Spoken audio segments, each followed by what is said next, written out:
Hey everybody, welcome back to The Creative Collector. So in today's video, I'm like on a quest. I'm on a hunt to look for a certain model that I printed up probably close to about 2 years ago.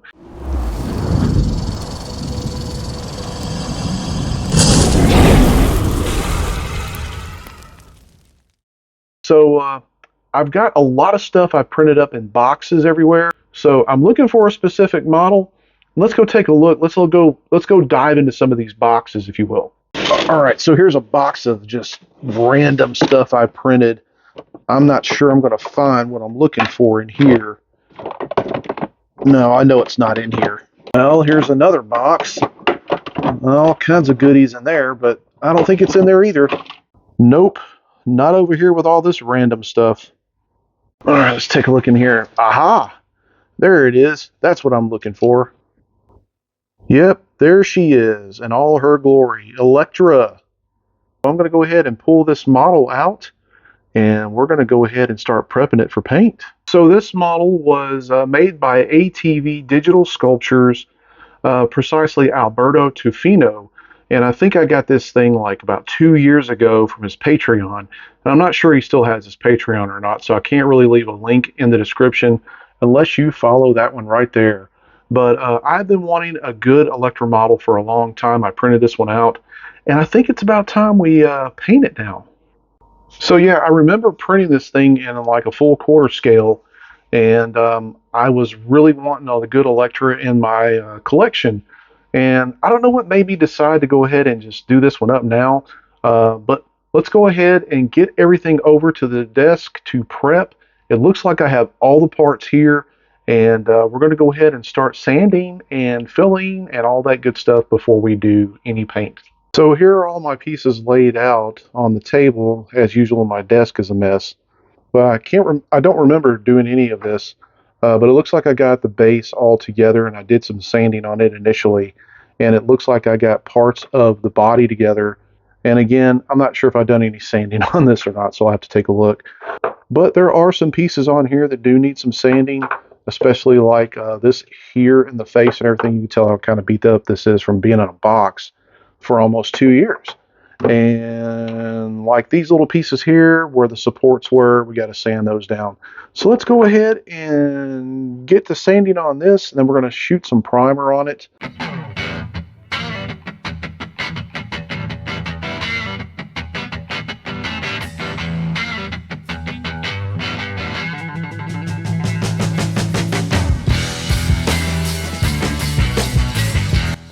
So all of the sanding is done, and the next thing is to put some primer on all this. And what I'm going to do is, since this is a lot of flesh tone here, I'm going to go ahead and use this Desert Tan primer. I'm going to put like a couple of drops of red and a couple of drops of blue in this to kind of give it a hue as a base for the skin tone that's going to go over it. And this is something new that I'm trying. So let's get this mixed up and see how it's going to work out. Alright, so first things first, I'm going to go ahead and put a little bit of this into a cup, and then I'm going to put a couple of drops of this red and blue. Alright, before I do that, I think I am going to go ahead and glue on a couple of pieces of the arms along with the hands with the sides on them, and just paint it all, primer it all at one time, and I'll just go ahead and paint the red ribbons around the arm, which I have to do anyway.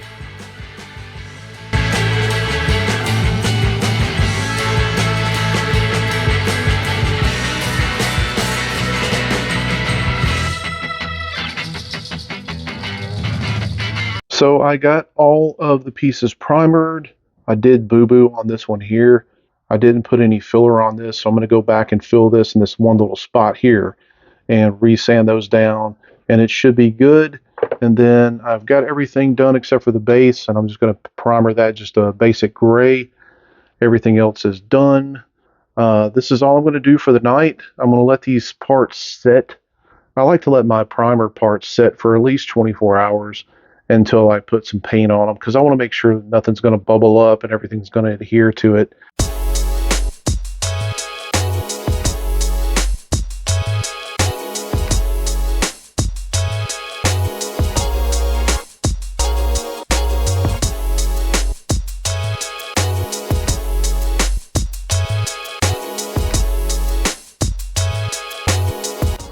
All right, everybody, so got all the skin tones on. They turned out really nice, kind of a very good tone here, very good neutral tone, and got it up here on the legs and everything. Now the next thing I'm going to do is I'm going to take this Agrax Earth shade. I found out this stuff makes a really good body bronzer. And I'm going to dilute this down a little bit with some water. And I'm going to hit it in some of the low areas and some of the shading areas. And then we're going to seal it. Well, first off, I sealed it after I put the skin tones on. After putting this on, I'm going to seal it again with another thin coat. And then we're going to go in, and I'm actually going to use this here. This is this Tamiya X27, this clear red here. Again, I'm not mixing this with anything. I'm basically just thinning it down. And then I'm going to go ahead and I'm going to apply this all over and sponge everything off and give it some really good depth. And then once that happens, then we're going to seal it once again. We're going to do some freckling. And then we're going to hit some of the high tones and some of the low tones with some different skin tones, lighter shades, lighter tones, whichever. Kind of mix it up a little bit. So this process here is kind of like you kind of have to go with your gut on what you feel like maybe you need to add. But this is the next thing.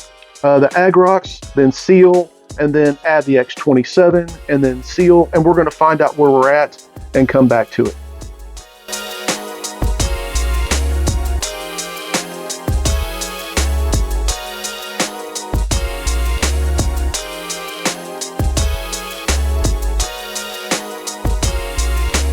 All right, so while I'm waiting on that to dry, I want to think of the perfect red to use for Elektra's outfit.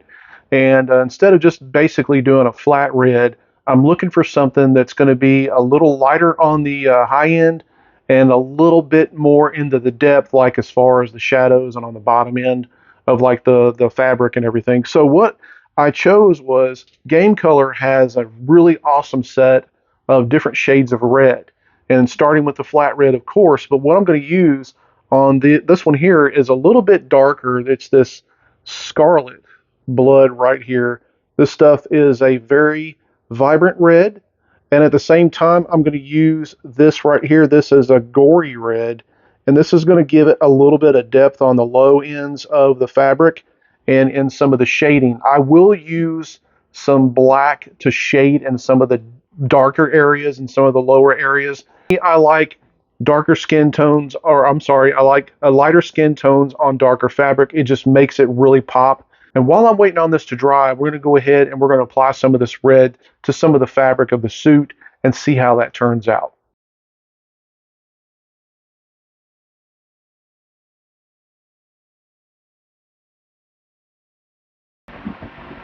So as you can see, it's got a little bit of a gradiency here that goes from a dark to a lighter red. I think that looks really awesome.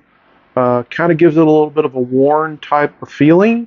And we're going to start shading next just to try it out. And we're going to do probably a red and black mix to give it a little bit of depth here into these areas, just to test it out and see how it's going to look overall.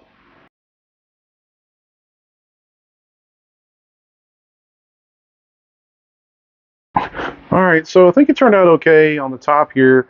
Boy, I really had a problem with this airbrush just stuck on me or something like that. As you can tell, what a mess. Luckily, this is the back side that'll actually never be seen, and everything turned out okay here. I'll probably go through and touch up a little bit lighter, especially like right here. I'm going to go ahead, lighten it up here on the highlights and seal it and everything and get it ready to install on the body. And it looks like everything is dried on the skin tone, and we're getting ready to continue on that next. Okay, the next thing we're going to do is we're going to move on to applying this X27 here to the skin tones. Now, when you mix it up, you're going to mix it up with thinner. It's going to be super thin, almost like the consistency of water. But you're probably going to do it like 70% water, 30% of this. I find that this stuff actually goes on better than paint, like regular paint. And so what we're going to do is we're going to take and we're going to apply this, and then we're going to just dab it off with a sponge like we normally do. But what I'm going to do first is I'm going to apply this on the arm, which is a smaller piece, in case I screw up. So what we're going to do is we're going to put this on and dab it off and see what kind of effect we get, and go from there.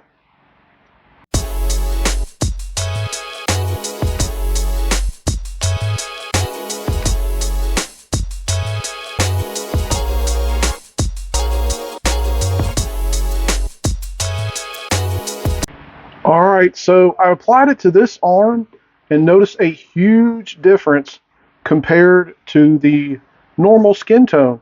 Look at that tint right there. That is a very nice tint on that skin tone right there. So this is exactly what I'm looking for. Oh, you don't have to use it sparingly. Just put it on there, dab it right off. It grabs in pretty good, and you got a nice tint. So we're going to go ahead and finish up the rest of the body on this, and on the torso and the legs. And we're going to move to the next step, which is a little bit of shading, and then do some freckling, very minor freckling, and then we're going to go ahead and pretty much be done with the skin tones, and then probably advance to the face, the portrait, or whatever like that, and then the rest of the model.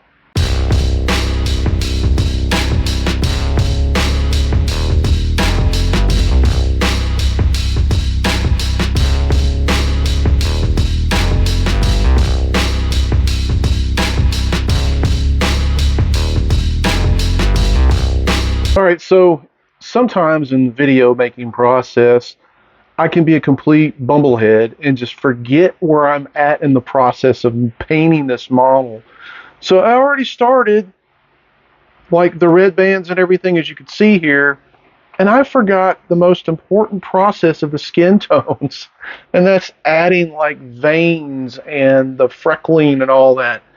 So I got to do that now, and I'm sure I'll have to go back and touch up the red bands. I should have done it in the beginning.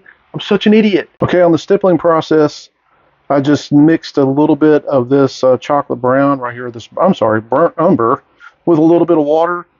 Just get a good thinned out consistency a little bit. I'm using a thicker brush, a little bit stiffer brush, I'm sorry. And what we're going to do is put it in here, spray it on this first, kind of get the excess off. You know, just kind of, yeah, see how much is coming off. And then I'm going to just take and go over, ooh, some of it's way too much. But that's okay, you can actually take this off. Just kind of stipple it here and there, all over the body. And then, if there's some that you don't want on here, then you just take a Q-tip. Get a Q-tip, wet it on one end, then go and wipe it off. Some of it will get out of hand on you, and you don't want it everywhere. But whatever you don't want on there, just take and wipe it off and dry it off. Very important that you seal this before you do this. That way you don't take any of the paint underneath off. But I'm going to do this all over the body, all over the head, torso area up here, then do it all over the legs and get a nice little freckling effect and move to the next step, which is veining.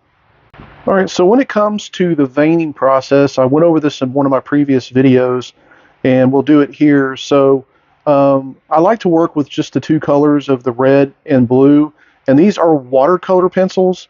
And essentially what I do is I'm going to draw the veins on here onto the surface, and then basically thin them out with a brush or a Q-tip, however you want to do it, and kind of blend them into the skin tone. And that way, whenever it is finally done, you'll see a faint vein in here. It's kind of a realistic effect that a lot of people have used. I do want to thank Christian Fernandez, who's on Instagram. He is like a pro at doing this. I can't remember what his Instagram page is, but I'll post it in the link in the description.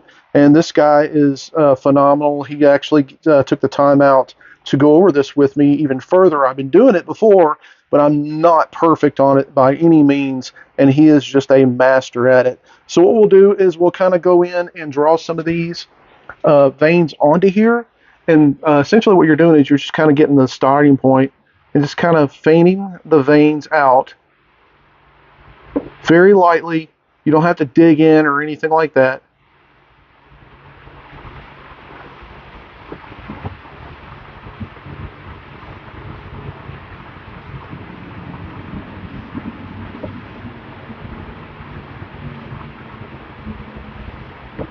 And then I'll kind of go back in with the red a little bit.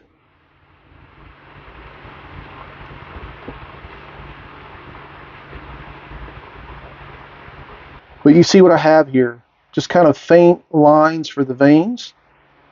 And the next thing we're going to do is we're going to kind of blend these in with a brush. And so I'll wet my brush. I won't go too crazy with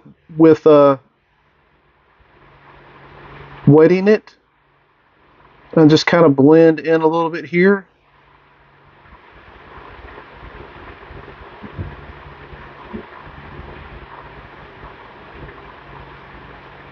And there you go. You got a little bit of veining going on here. And if it's too much, which I probably got a little too much up here, but if it's a little too much, you can always take in with water and actually wipe this off or brush it off. There's no need to worry about that because you got the model sealed. But we're going to go ahead and we're going to vein the rest of this up and put a clear coat on it. And we're going to finish the red.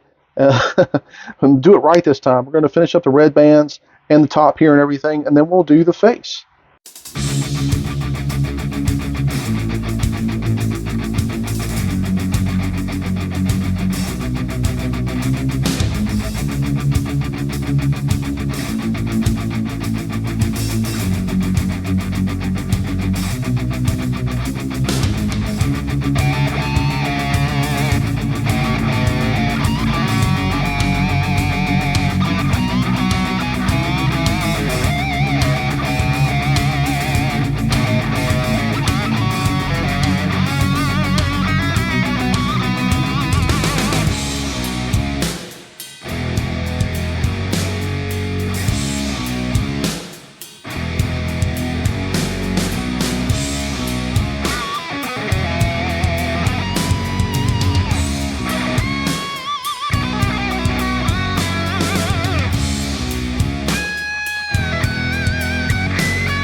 And we are at the end of another video, everyone.